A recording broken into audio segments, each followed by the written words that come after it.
জীবনের হিসাব কবি সুকুমার রায়।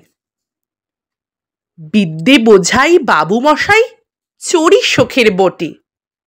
মাঝিরে কন বলতে পারিস সূর্যি কেন ওঠে? চাঁদটা কেন বাড়ে কমে? জোয়ার কেন আসে? বৃদ্ধ মাঝি অবাক হয়ে ফেল ফেলিয়ে হাসে।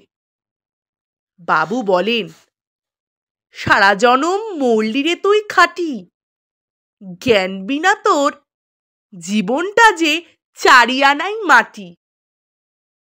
খানিক বাদে কহেন বাবু, বলতো দেখি ভেবে নদীর ধারা কেমনে আসে পাহাড় হতে নেমে?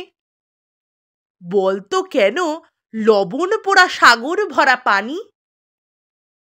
মাঝি সে কয়, আরে মশাই অত কি আর জানি। বাবু বলেন, এই বয়সে জানিস নে তা কি? জীবনটা তোর নেহাতি খেলো, অষ্টআনাই ফাঁকি।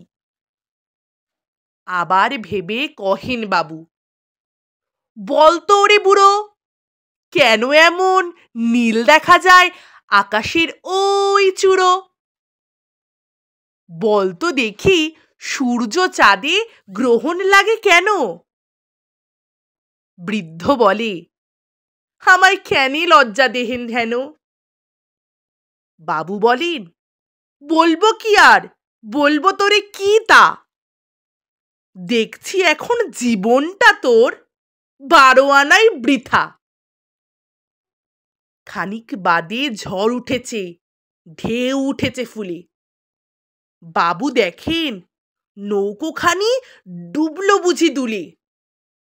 মাঝিরে কন, এ কি আপত ওরে, ও ভাই মাঝি, ডুবলো নাকি নৌকা এবার, মরবো নাকি আজি?